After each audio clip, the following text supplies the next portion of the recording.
Hello, everyone. This is John here for the Arsenal Unfiltered podcast, and I'm here after watching the disgusting performance of the Arsenal football team against Nottingham Forest. I have been watching Arsenal for over 20 years. I've been following football for over 20 years, and I think this is one of the worst Premier League title race we've had in years. After watching Arsenal play against Nottingham with no purpose, no skill, no direction to win a football match, I feel this is the worst Premier League title race we've had in years. I've been watching this team, and it's not a reaction to this match alone. This has been something that I've been pondering over for since the beginning of this season. I've been watching Arsenal, and I've not been inspired by this team. We've not been playing well. We don't have a certain style of play. We don't have match-winning players. We don't have world-class players. We just win games from set pieces, by chance. I've not really watched Arsenal this season and feel like, wow, I'm watching one of the best teams in the world. Probably, yeah, we played a good half against Bayern Munich in the Champions League earlier this season. We played, I think, a good game against Tottenham. Well, Tottenham is shit. They've been playing worse for the whole season, so we can't really count that as a measuring stick for our team, for Arsenal. But I've been looking at the Premier League this season. I'm like, when was the last time Arsenal really played a good game? I'm not saying a good half of football game, but a good 90 minutes where I'm impressed. I'm like, wow, this is really a world-class team. After watching today's match against Nottingham Forest, I was really pissed off. It was really a waste of time, And there have been many matches like this where I've watched the Arsenal football team and I'm like, you know what, I'm not inspired. I'm not inspired by the pattern of play. I'm not inspired by any of the players. You don't get any joy from watching Arsenal football team, and to see that this team is really leading the Premier League by some points, it's really something that also got me wondering, like, has this been the worst Premier League season we've had in years? Even last year, to be honest, Liverpool too, they were not really that good. Fine, they had players that were playing out of their skin, like for example Mo Salah. They had Van Dijk, who also had one of his best seasons. Gravenberch, who also had one of his best seasons. But in general, I always looked like Liverpool. Well, yeah, they were a good team, but they were not really world-class team, which was one of the reasons you see that PSG knocked them out of the Champions League, and they didn't win any other cup or any other title apart from the Premier League last season, because they were not really that team. I've looked in the past 20 years, even Leicester, which is one of the lower team, or which was a surprise championship winning team in the Premier League, when they won the title, you saw world-class players that could contend as world-class players. For example, like Mahrez, for example, like Vardy, for example, like N'Golo Kante. These are players that could compete. That you could see, oh my God, this is one of the best players in the world when you watch them play. And when you watch Leicester team play that season, they played, well, not fantastic football, but they played enjoyable football. And I look at us now this season. We've never really shown quality most of the games we played. To be honest with you, we've never really shown quality. Now, let's just focus on Arsenal again for this match, or for this season as a whole, because this particular post, I want to make it about this season and not only this match. Because if I make it about this match, people will think it's an overreaction to a draw, but it's not really, because I've been looking at this team for the whole season and I'm not inspired. Let's start by our forward players. I think this is the worst set of forward players a title leading team has ever had. This is really worst. Now, let's start with no order of how worst they are. Let's start with one of the worst players I've ever seen play football, Gabriel Martinelli. He's had a good season. I think the 2021-2022 season, or 2022-2023 season, where he scored 15 goals and had some few assists, that we thought, okay, this guy is going to pick up and improve. But over the years, it's actually become worse. I've never seen, I'm sorry to say, a brainless player like Gabriel Martinelli, to be honest with you. He's got no skill, he's got no intelligence, he's only got pace. And when he's confronted by a defender, it's like his brain is scrambled. He doesn't know what to do. I've seen him many times, try to run past the player, then try to cross the ball when the player is literally in front of you and you know the player is going to block the ball. You see him try to run into players. You see him do a lot of senseless things, and you wonder, how is this guy a professional footballer? And much worse, he's getting 180,000 pounds every week. Oh my God, this guy is really stealing a living. I really want to know the kind of Who Wants to Be a Millionaire game he played that he was able to win and get into Arsenal's football team, because this guy, he doesn't look like a professional player. He's got no talent. He's got no football brain at all. There's no intelligence to his game. And today he missed one of the 2 meters out. You could really project the ball when it was coming. It wasn't like it was a ball that flashed over the post and it slid in and maybe he made a mistake with its contact. It was a ball that was deflected, but you could see the direction of the ball as it was coming to him, and he could place himself well to just tap the post, the ball past the keeper. But no, he miscued the ball. He misplaced the leg when the ball had to hit his ankle and went past the post. It was harder to miss that chance than to score. And I don't know how this guy is still playing for Arsenal. And to be honest with you, I looked at him today and I thought, if this guy is not playing for Arsenal, which other top team can this guy actually play for in the world? He can't get into Bayern Munich team. When he was being linked with Bayern Munich, I was like, these guys are really joking. Martinelli to Bayern Munich. Even Bayern Munich is playing in one of the easiest leagues in the world, the Bundesliga. You would say, okay, yeah, he could do something here. But for a top team like Bayern Munich, if they get a player like Martinelli, then they've really gone crazy, to be honest with you. He's never getting into the Barcelona team. Of course, too much intelligence for him. Obviously, he can't cope. In Madrid, please forget about it. In Manchester City, hell no. He probably passed out listening to Guardiola's tactical analysis or tactical explanation to him. What other team? He can't get any. Probably, yeah, he could play for the West Hams of this world, for probably Everton and stuff like that. Those are the teams that really fits in. A team whereby they defend and kick the ball forward and ask him to chase the ball and try to make something happen, which most of the time he wouldn't. But he's a very horrible player, I'm sorry to say, Martinelli, And he used to be actually my favorite when he first burst in, when I looked at him at a younger age, I thought, oh my God, this guy could, could improve to be one of the best players in the world, but he didn't improve. It's actually gotten worse to looking at him, and he's like 24, 25 years old, and I don't see any way of him getting any better. Now let's move to another player in the forward line. I thought I've seen the worst when I saw Martinelli. Oh my God, Victor Gyökeres. This is one of the worst strikers I've ever seen in the Premier League. And believe me, the Premier League have had horrible strikers over the last 20 years, which I've been watching football. But Gyökeres, oh my God, his touch is horrible. People curse Lukaku out for his touch. They've not watched Gyökeres. His touch is horrible. His movements, you feel like he's carrying so much baggage on him. He can't even position himself. He can't even distract the defender. He can't even make a quick move. He's so slow and he's so lethargic. It feels like, he's walking on a farm and he's pulling a tractor or he's pulling a cart, and, you are stressing him out. Football doesn't look easy for him. Looking at him, Gyökeres, football feels like hard work for him. There's no intelligence to his gameplay. Oh my God, I saw him today almost going through one-on-one with the keeper, with the defender losing his footing. The best thing he could have done, if he knew he could not outrun the defender, even though the defender lost his footing, he could have just gotten in front of the defender, whereby the only way the defender can recover is to foul him and get a red card. But he tried to get on a foot race with the defender, whereby the defender slipped. The defender, which is Murillo, recovered and then challenged him to win the ball and prevent him from scoring. Even while he was with the ball for that chance, he never was in control of the ball. He never had the ball, on his feet, or never had the control of that situation, which is very horrible for a player that, scored 90 goals last season. And what Arsenal really,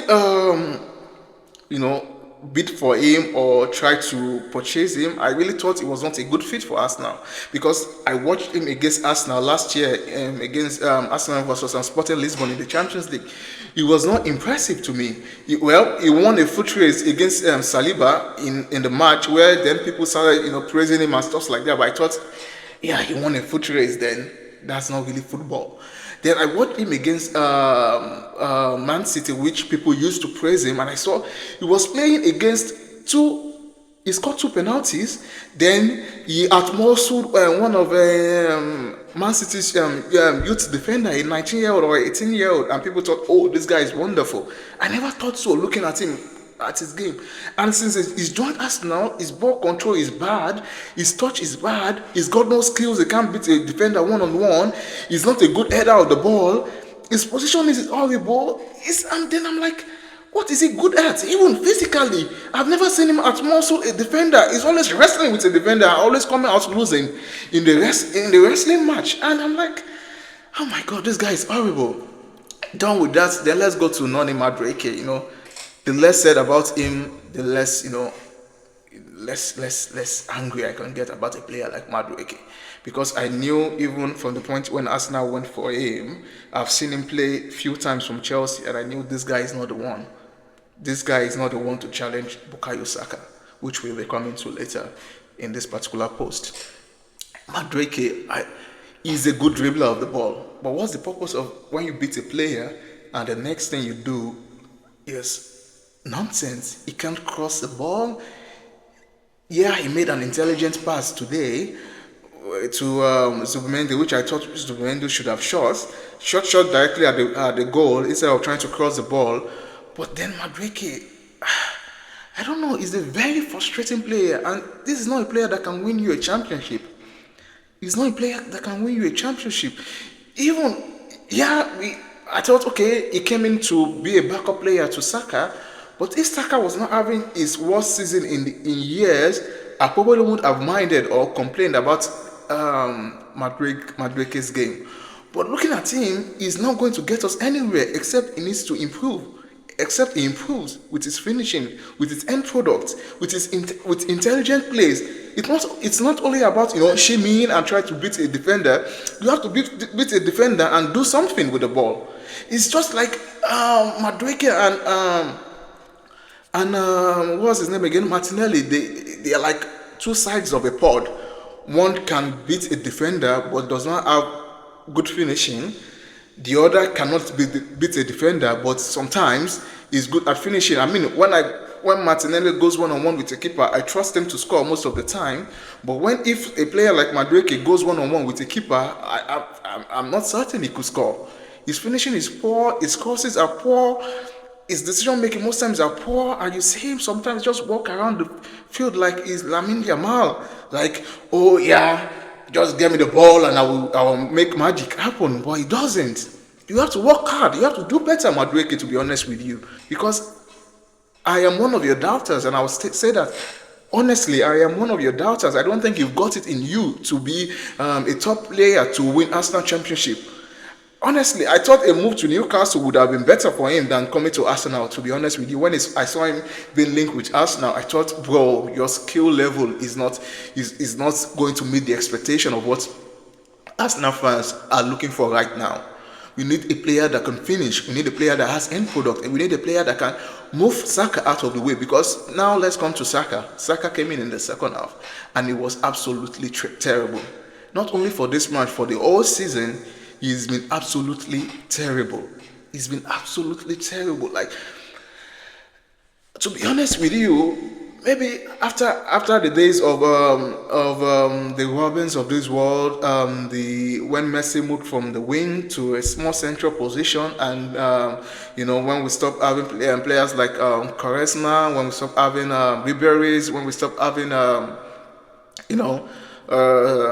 who can I say again? The kind of wingers that I'm talking about, the tricky ones, the ones who know that their job for the day is to cause the fullback trouble, to beat one or two players and create chances for their teammates.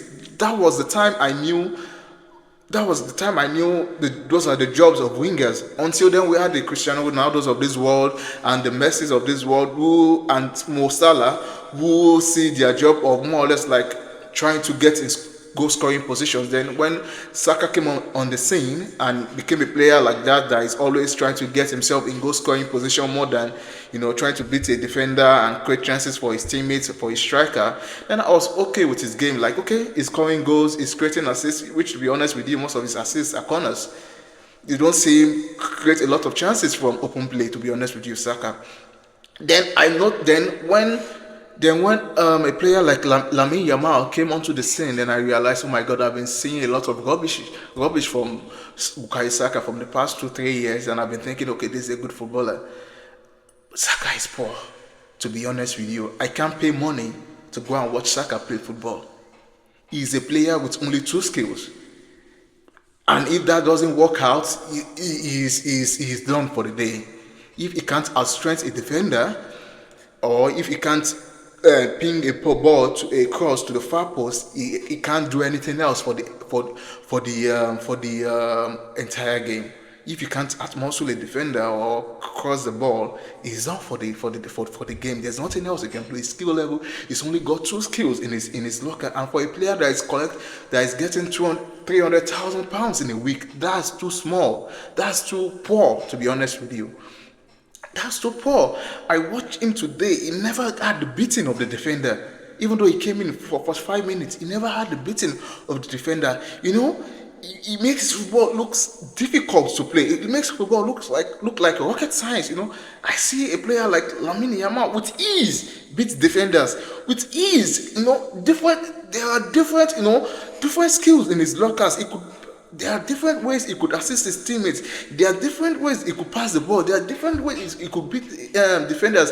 He could move inside the pitch. Play a reverse pass. He could play the trivela with his left leg. He could. When he crosses the ball, he picks out a player. This is the person that I want to cross the ball to, and he tries to pick the player out. But someone like Saka, when he crosses the ball, he crosses it up. He crosses to the far post, hoping that the player will know the ball in. Like, for a player getting 300,000 pounds in a week, that's too poor. That's too basic.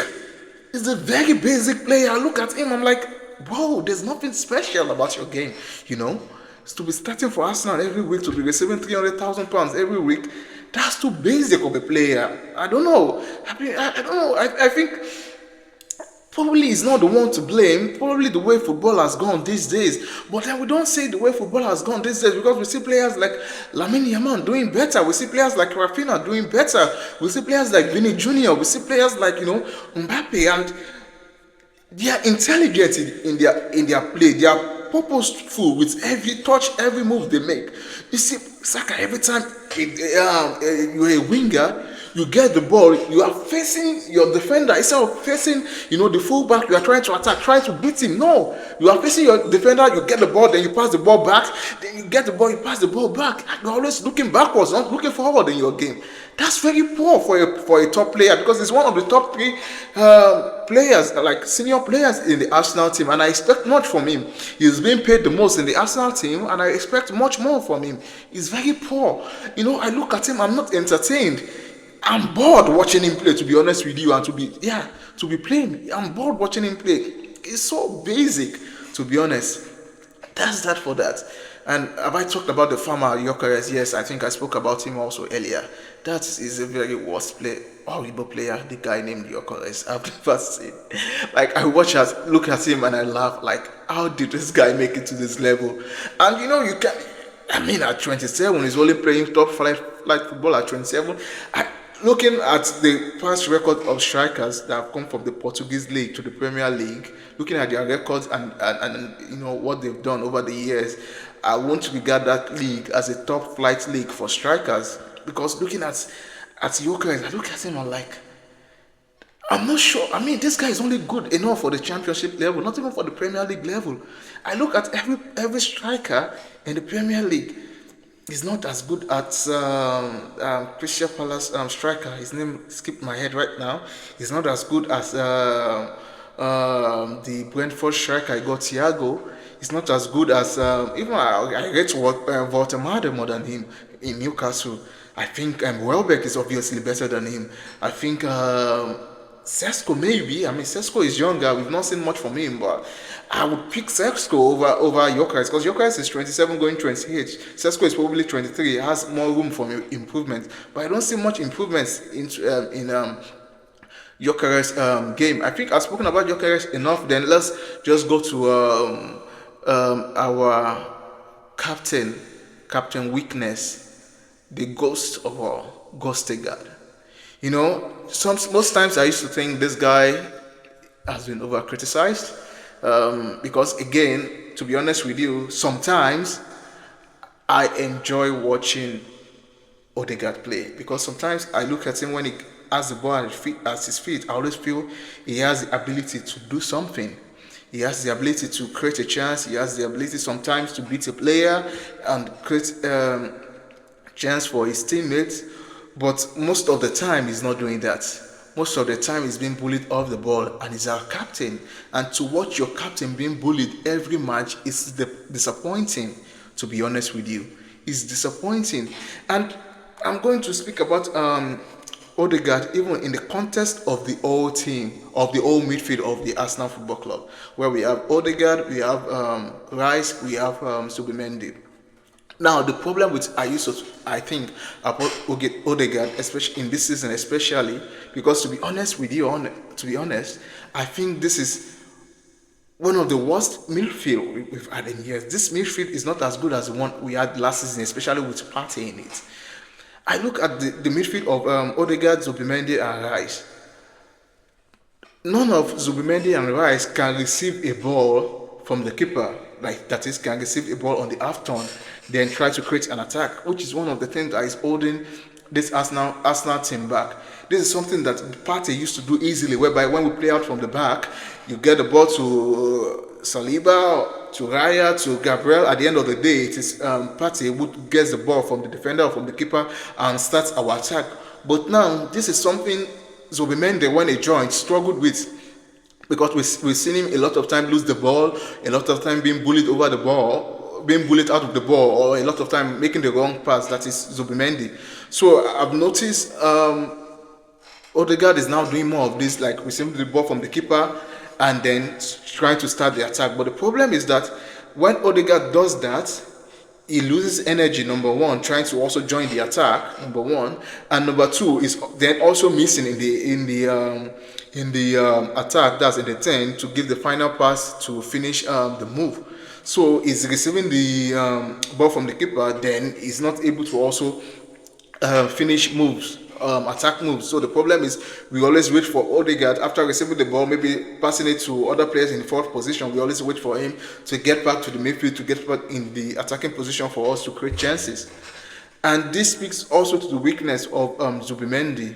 You know, I never really watched a lot of Zubimendi until he joined Arsenal, and I thought, okay, a Spanish midfielder, the least you could be able to do is pass the ball. I would say Zubimendi is one of the worst passer of the ball in this Arsenal team. I've never seen someone lose the ball so much as Zubimendi in this Arsenal team. For a Spanish player, that is disappointing. And the weird thing about Zubimendi is that the things I expect him to be good at is bad at. The things I expect him to be bad at is actually good at, because it's actually good at getting forward, you know, overlapping the striker or underlapping the fullback and getting into the box and scoring goals, which was not one of the things I expected him to be when he joined the Arsenal team. But this is something he does, and he quite does well. But where we really need him, especially with the absence of Thomas Partey in the Arsenal team, like receiving the ball in the half turn, breaking presses from the opposing team and starting attack, he doesn't do that.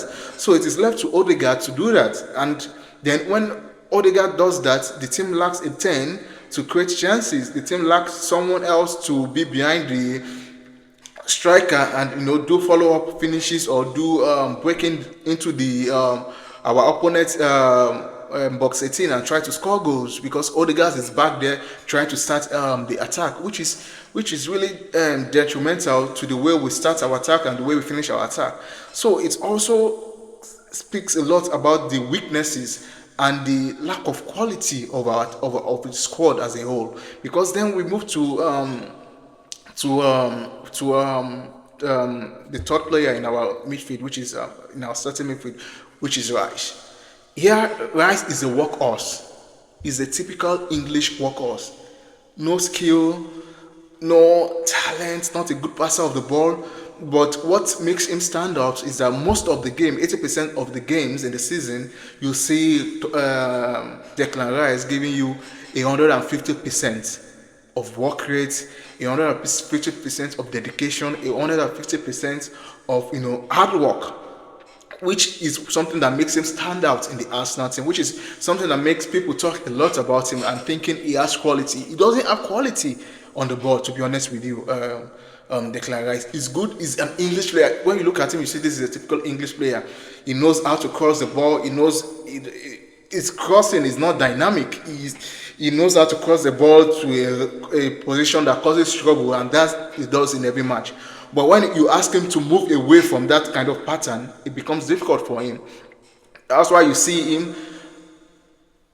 I just look at him like, why are you always running with the ball? Declan Rice, you can always make the pass. It's easier for you to pass the ball than run with the ball. Just pass the ball, and it gives your team a lot of space. It confuses your opponent. But you see him, he runs a lot, and then you see everybody is choked in a particular position because instead of him passing the ball, he's running with the ball and tries to be 5 meters away from, or 1 meter or 2 meters away from his teammate that he wants to pass to, but because he's lacking the skill to ping a long pass, to ping a through ball, to I don't know, I don't really want to speak ill of Declan Rice, because when you look at his hard work and his dedication and his work rate, you tend to try to overlook his what I call it, his weaknesses. You try to overlook his weaknesses, but it's something, to be honest, I would say, which as I don't know, Arsenal fans have been trying to push over some months ago about him being a world-class player. Declan Rice playing as an 8 for Arsenal, even as a 6. That's one of the reasons I think Arteta, after seeing his weaknesses, that he's not a player that can control the game. He's not a player that can control the midfield. He's not a player that can, ping the ball around. He's not a player that can receive the ball with his back to the game. He's not a player that can receive the ball from the keeper. He's not a player that can receive the ball under pressure. That's one of the reasons I believe Arteta pushed him to the 8. Because I believe the intention was not to actually play him every time in the 8. The intention was to play him as a 6. But because of his weaknesses, that's why he was pushed to the 8, so that he can use his energy, his work rate to his advantage in the attack and also in the defense. And he's also a good striker of the ball, which is one of the reasons he was pushed to the number 8 position. But for him to even be considered as a good number 8, he has to really know how to pass the ball. He has to really know how to control the midfield. He has to really know how to play the ball at different tempos, at a slow tempo, at a fast tempo, at the medium rate tempo. He has to know how to do that. That's why when you see players like Frankie de Jong, when you see players like Pedro, when you see them play, you notice then you realize there's no way Declan Rice can be regarded as a world-class player. We all saw Vitinha last year.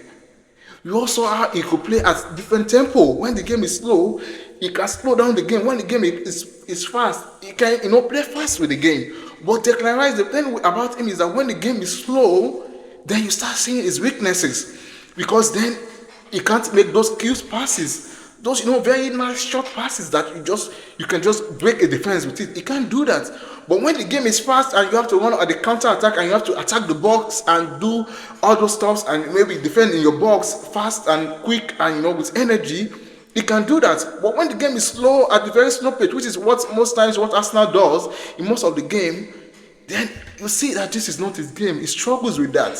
That is why I would not recognize personally, I would not recognize Declan Rice as a world-class midfielder, to be honest with you.